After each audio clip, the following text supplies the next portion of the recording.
Engineering ஃபீல்டில் ஒரு மெட்டீரியலை டிசைன் பண்ணுறதுக்கு வந்து ஸ்ட்ரெஸ் அண்ட் ஸ்ட்ரெயின் ஒரு இம்பார்ட்டண்ட் ரோலை வகிக்குதுன்னு கூட சொல்லலாம். முதல்ல ஸ்ட்ரெஸ்ஸுன்னா என்னென்னு டிஸ்கஸ் பண்ணுவோம். அதுக்கு அடுத்து ஸ்ட்ரெயினை பார்ப்போம். முதல்ல ஸ்ட்ரெஸ்ஸுன்னா என்ன? நார்மல் டே டு டே லைஃப்பில் ஃபார் எக்ஸாம்பிள் எனக்கு ரொம்ப அதிகமான வேலை ஆஃபீஸில் கொடுத்தாங்கன்னா ரொம்ப ஸ்ட்ரெஸ்ஸாக ஃபீல் பண்ணுவோம் என் மனசுக்குள்ளே. கரெக்டாக? அப்போது சைக்கலாஜிக்கலாக என்ன சொல்லலாம்? ஸ்ட்ரெஸ்ஸுன்னா ஒரு இன்டர்னல் ப்ராப்ளம்னு சொல்லலாம். அதே மாதிரி தான் ஃபிசிக்ஸ்லேயும் ஸ்ட்ரெஸ் அப்படிங்கிறது வந்து ஒரு இன்டர்னல் ஃபோர்ஸ். அதை வந்து ப்ராப்பராக எக்ஸ்பிளைன் பண்ணுறோம் பாருங்கள். என்கிட்ட இங்கே வந்து ஒரு மெட்டீரியல் இருக்குது. இது வந்து எலாஸ்டிக் மெட்டீரியலாவோ இல்லை பிளாஸ்டிக் மெட்டீரியலாவோ இருக்கலாம். இப்போது எலாஸ்டிக் மெட்டீரியல்னால் என்னென்னு பார்ப்போம். முதல்ல எலாஸ்டிக் மெட்டீரியல்னால் நான் எக்ஸ்டர்னல் ஃபோர்ஸ் கொடுக்குறேன். ஃபோர்ஸ் கொடுத்ததுக்கப்புறம் அந்த ஃபோர்ஸை விட்டுட்டோன்னா அதோட ஒரிஜினல் ஷேப் அண்ட் சைஸுக்கு வந்து வந்துச்சுன்னா அது வந்து எலாஸ்டிக் மெட்டீரியல்னு சொல்லலாம். பிளாஸ்டிசிட்டி, அதாவது பிளாஸ்டிக் மெட்டீரியல்னால் அதே மாதிரி நான் ஃபோர்ஸை கொடுக்குறேன். ஃபோர்ஸை விட்டோன்னா அதோட ஒரிஜினல் ஷேப் அண்ட் சைஸை வந்து தக்க வைக்காது. அப்படியே ஒரு பர்மனன்ட் டிஃபார்மேஷன் இருக்கும். அதுக்கு பேர் பிளாஸ்டிக் மெட்டீரியல்னு சொல்லலாம். ரைட்டா? இப்போ நம்ம வந்து ஸ்ட்ரெஸ்ஸுக்கு வருவோம். ஸ்ட்ரெஸ்னால் என்னென்னு சொன்னேன்? அது வந்து ஒரு இன்டர்னல் ஃபோர்ஸ். இப்போது இது ஒரிஜினல் லென்த்து எல் இருக்குது. இதோட ஏரியா இந்த சர்க்கிள் மாதிரி இருக்குது பார்த்தீங்களா? அதுதான் ஏரியா. இப்போது நான் இந்த ஏரியா பர்பண்டிகுலராக நான் வந்து எக்ஸ்டர்னல் ஃபோர்ஸை கொடுக்குறேன். கொடுத்துட்டே இருக்கும்போது என்ன ஆகும்? அதோட ஒரிஜினல் ஷேப் அண்ட் சைஸ் தக்க வைக்கிறதுக்காக நான் கொடுக்குற ஃபோர்ஸ்க்கு ஆப்போசிட்டாக இன்னொரு ஃபோர்ஸை க்ரியேட் பண்ணும். அந்த ஃபோர்ஸுக்கு பேர் வந்து ரீஸ்டோரிங் ஃபோர்ஸ்னு சொல்லுவாங்க. நம்ம அந்த ரீஸ்டோரிங் ஃபோர்ஸை தான் ஸ்ட்ரெஸ்ஸுன்னு சொல்லுவோம். மறுபடியும் சொல்கிறேன். நான் வந்து எக்ஸ்டர்னல் ஃபோர்ஸை கொடுக்குறேன். அதோட ஒரிஜினல் ஷேப் அண்ட் சைஸை தக்க வைக்கிறதுக்காக நான் கொடுக்குற எக்ஸ்டர்னல் ஃபோர்ஸ்க்கு ஆப்போசிட்டாக இன்னொரு ஃபோர்ஸை க்ரியேட் பண்ணும். அந்த ஃபோர்ஸுக்கு பேர் ரீஸ்டோரிங் ஃபோர்ஸ். இதுக்கு பேர் தான் நம்ம ஸ்ட்ரெஸ்ன்னு சொல்லுவோம். இப்போது நம்ம வந்து மேத்தமேட்டிக்கலாக அதை எப்படி டிஃபைன் பண்ணுவோம்? ஸ்ட்ரெஸ் ஒரு சிம்பிள் கொடுப்போம். Sigma, Greek symbol. Stress is nothing, it is an internal force, இல்லைனா ரீஸ்டோரிங் ஃபோர்ஸ். ஸ்ட்ரெஸ்னால் ஒன்றுமே கிடையாது, அது வந்து ரீஸ்டோரிங் ஃபோர்ஸ். எங்கே ஆக்ட் ஆகுது? ஒரு யூனிட் ஏரியாவுக்கு பர்பண்டிகுலராக ஆக்ட் ஆகுது. கரெக்டாக? அப்போ ஸ்ட்ரெஸ்ஸை ப்ராப்பராக டிஃபைன் பண்ணுங்கள். ரீஸ்டோரிங் ஃபோர்ஸ் பர் யூனிட் ஏரியான்னு சொல்லலாம். இப்போ எஸ்ஐ யூனிட்டை நம்ம வந்து இது அனலைஸ் பண்ணுவோமா? எஸ்ஐ யூனிட் ஆஃப் ஃபோர்ஸ் வந்து என்னது? Newton. SI unit of area metre square. Newton by metre ஸ்கொயரை மறுபடியும் நம்ம என்ன பண்ணுவோம்? பாஸ்கல்னு சொல்லுவோம். நம்ம இது எங்கேயோ கேள்விப்பட்ட மாதிரி ஒரு ஞாபகம் இருக்கும். எங்கே? ப்ரெஷர் கொண்டான ஃபார்முலா என்ன? Force per unit area. SI unit newton by metre square, இல்லைன்னா பாஸ்கல்னு சொல்லலாம். ஆனால் ஃபார்முலா எஸ்ஐ யூனிட் எல்லாமே சேம் தான். பட் அதை புரிஞ்சிக்கிற விதம், அந்த டாபிக் அப்ரோச் பண்ணுற அந்த விதம் டிஃப்ரெண்ட்டாக இருக்கும். இப்போ ஸ்ட்ரெஸ்ஸுன்னா என்னென்னு பார்த்துட்டோம். அதோட டைப்ஸாக பார்ப்போமா? நிறைய டைப்ஸ் இருக்குது. நான் வந்து 3 டைப்ஸாக மட்டும்தான் கொடுத்துருக்கேன். முதல்ல வந்து நார்மல் ஸ்ட்ரெஸ். ரெண்டாவது இருக்கிறது வந்து என்னது? ஷியரிங் ஸ்ட்ரெஸ்ன்னு சொல்லலாம், இல்லைனா டேஞ்சென்சியல் ஸ்ட்ரெஸ்ன்னு சொல்லலாம். மூணாவது வந்து வால்யூம் ஸ்ட்ரெஸ், இல்லைனா பல்க் ஸ்ட்ரெஸ்ன்னு சொல்லலாம். முதல்ல 1 by 1 எக்ஸ்பிளைன் பண்ணுற பாருங்கள். இப்போது இதோட லென்த் எல், ஏதோ ஒரு லென்த் இருக்குது இதில். ரைட். First normal stress. நார்மல்னால் என்னது? பர்பண்டிகுலர். இப்போது இங்கே வந்து ஏரியா இருக்குது.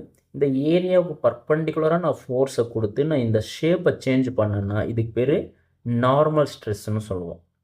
இந்த நார்மல் ஸ்ட்ரெஸ்லேயே 2 டைப் இருக்குது. ஒன்று வந்து லாங்கிடியூட்னல் ஸ்ட்ரெஸ், இன்னொன்று வந்து கம்ப்ரசிவ் ஸ்ட்ரெஸ்ன்னு சொல்லுவோம். லாங்கிடியூட்னல் ஸ்ட்ரெஸ்னால் இதை எக்ஸ்பேண்ட் இதை எலாங்கேட் பண்ணும்போது ஃபோர்ஸை கொடுத்து நான் இதை எலாங்கேட் பண்ணுறேன். அதை ஒரிஜினல் ஷேப் அண்ட் சைஸை தக்க வைக்கிறதுக்காக நான் கொடுக்குற ஃபோர்ஸ்க்கு ஆப்போசிட்டாக இன்னொரு ஃபோர்ஸ் க்ரியேட் ஆகும். அந்த ஃபோர்ஸுக்கு பேர் தான் வந்து ரீஸ்டோரிங் ஃபோர்ஸ். இங்கே ரீஸ்டோரிங் ஃபோர்ஸ் இதை தான் வந்து நம்ம என்ன சொல்லுவோம்னா லாங்கிடியூட்னல் ஸ்ட்ரெஸ்ன்னு சொல்லுவோம். கம்ப்ரசிவ் ஸ்ட்ரெஸ்னால் ஒன்றுமே கிடையாது. இந்த மெட்டீரியலை கம்ப்ரெஸ் பண்ணும்போது நான் கொடுக்குற ஃபோர்ஸ்க்கு ஆப்போசிட்டாக இன்னொரு ஃபோர்ஸ், ரீஸ்டோரிங் ஃபோர்ஸ் க்ரியேட் ஆகும். அந்த ரீஸ்டோரிங் ஃபோர்ஸ்க்கு பேர் தான் கம்ப்ரெசிவ் ஸ்ட்ரெஸ்ன்னு சொல்லுவோம். கரெக்டாக? ஒன்றுமே எலாங்கேட் பண்ணும்போது இருக்குது லாங்கிடியூட்னல் ஸ்ட்ரெஸ், கம்ப்ரெஸ் பண்ணும்போது க்ரியேட் ஆகிறது வந்து கம்ப்ரெசிவ் ஸ்ட்ரெஸ். எந்த ஸ்ட்ரெஸ்ஸாக இருந்தாலுமே ஃபார்முலா ஒன்று தான். என்னது?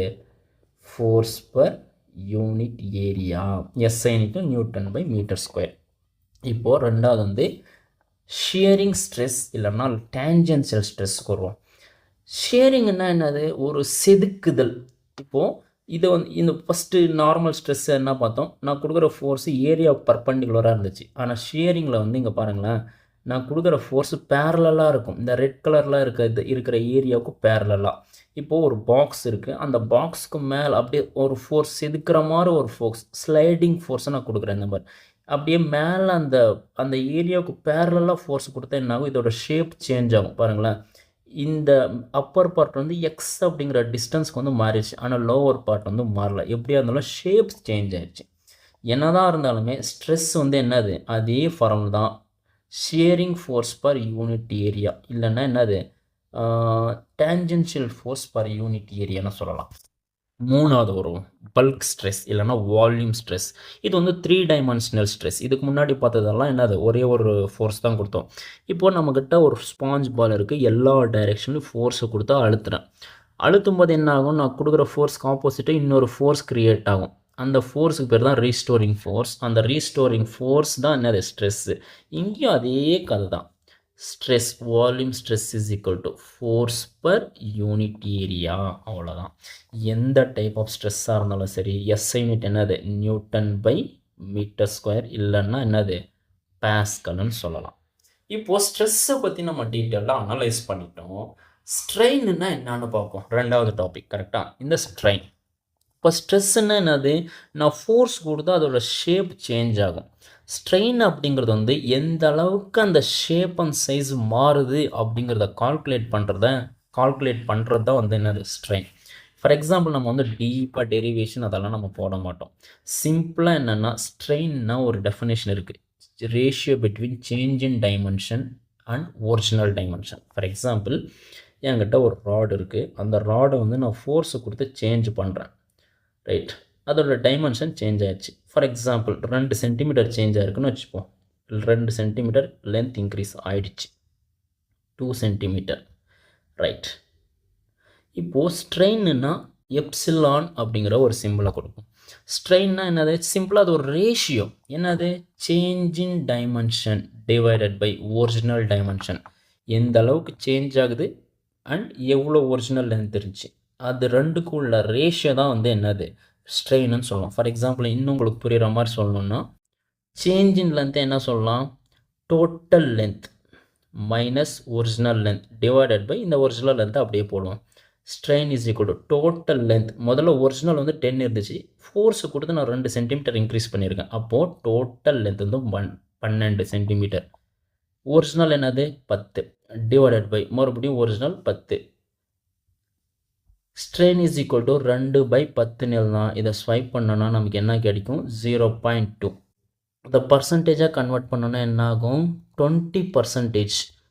இப்போ ஸ்ட்ரெயின்னா என்னது, அது வந்து என்னதுன்னா, நான் எக்ஸ்டர்னல் நான் ஸ்ட்ரெஸ்ஸு கொடுத்தா அதோட ஷேப்பை சேஞ்ச் பண்ணும்போது ஒரிஜினல் லென்த்தை விட எவ்வளோ மடங்கு ஷேப் சேஞ்ச் ஆச்சு, எவ்வளோ மடங்கு அந்த லென்த் சேஞ்ச் ஆச்சு அப்படிங்கிற நம்பரை தான் நம்ம கொடுப்போம். அப்போது இந்த ஒரிஜினல் லென்த்தை விட எவ்வளோ மடங்கு லென்த்து சேஞ்ச் ஆச்சு அப்படிங்கிற அந்த நம்பரை கொடுக்குறது தான் ஸ்ட்ரெயின். அப்போது change in dimension by original dimension அப்படின்னு சொல்லலாம். It has no unit. கரெக்டாக, length, change in length by original length. லென்த்தோட எஸ் யூனிட் மீட்டர். இதோ சேம் சேஞ்ச் இன் லென்த்தோட எஸ் யூனிட் மீட்டரு, ஒரிஜினல் லென்த்தோட எஸ் யூனிட் மீட்டரும் கேன்சல் ஆயிரும். So strain has no unit. Now அதோட டைப்ஸை நம்ம பார்ப்போம். நம்ம ஸ்ட்ரெஸ்ஸில் டிஸ்கஸ் பண்ண மாதிரி தான் இங்கே ஸ்ட்ரெயினில் 3 டைப் ஆஃப் ஸ்ட்ரெயின் இருக்குது. ஒன்று வந்து நார்மல் ஸ்ட்ரெயின், ரெண்டாவது வந்து ஷியரிங் ஸ்ட்ரெயின், மூணாவது வந்து பல்க் ஸ்ட்ரெயின். இப்போது இதோட ஃபஸ்ட்டு வந்து நார்மல் ஸ்ட்ரெயினை எடுத்துப்போம். நார்மல் ஸ்ட்ரெயின்னா என்னது, ஸ்ட்ரெயின்னா என்னது, change in dimension by original dimension. இங்கே வந்து நான் வந்து ஒரு ஃபோர்ஸை கொடுத்து சேஞ்ச் பண்ணுறேன், இந்த லென்த்து சேஞ்ச் ஆயிடுச்சு. கரெக்டாக, சேம் பழைய கதை தான், சேஞ்ச் இன் லென்த்னு சொல்லலாம். இது வந்து சேஞ்ச் இன் லென்த். ஸ்ட்ரெயின்னா என்னது, change in dimension by original dimension. இது வந்து நார்மல் ஸ்ட்ரெயின், இல்லைன்னா லாங்கிடியூட்னல் ஸ்ட்ரெயின், இல்லைனா கம்ப்ரெசிவ் ஸ்ட்ரெயின்னு சொல்லலாம். நார்மல் ஸ்ட்ரெயின் லாங்கிடியூட்னல் ஸ்ட்ரெயின் பாசிட்டிவாக இருக்கும், கம்ப்ரெசிவ் ஸ்ட்ரெயின் வந்து நெகட்டிவாக இருக்கும். அது நம்ம வந்து பேசிக் நாலேஜ். ரெண்டாவதுக்கு வருவோம். It has no unit, leave it. Tangential strain இல்லைனா ஷியரிங் ஸ்ட்ரெயின். முதல்ல ஸ்ட்ரெயினுக்கு உண்டான டெஃபினேஷன் என்னது, strain is equal to change in dimension divided by original dimension. இங்கே வந்து change in length by original length போட்டேன். ஆனால் இங்கே என்னது ஒரு ஷியரிங் கன்ஃபியூசிங்காக இருக்கிறட்டா. முதல்ல நம்ம டெஃபினேஷன் எழுதிடுவோம். Change in dimension divided by original dimension. இப்போ சேஞ்ச் இன் டைமென்ஷன், இப்போ இந்த இடத்துல நான் வந்து என்ன பண்ணுறேன்னா ஒரிஜினல் டைமென்ஷன் வந்து ஹெச்னு வச்சுப்பேன், ஒரிஜினல் லென்த்தை வந்து ஹெச்னு வச்சுப்பேன். சேஞ்ச் இன் நான் வந்து ஃபோர்ஸ் கொடுக்கும்போது இந்த எக்ஸ் அப்படிங்கிற லென்த் வந்து சேஞ்ச் ஆச்சு கரெக்டாக, எக்ஸ் டிவைடட் பை ஹெச்னு சொல்லலாம். இது வந்து ஒரு ட்ரையாங்குலர் ஷேப் கரெக்டாக. இது ஆப்போசிட், இது வந்து அட்ஜசன்ட். ஆப்போசிட் பை அட்ஜசன்ட் என்ன சொல்லலாம், எக்ஸை வந்து ஆப்போசிட்னு சொல்லலாம், ஹெச்சை வந்து அட்ஜசன்ட்னு சொல்லலாம்.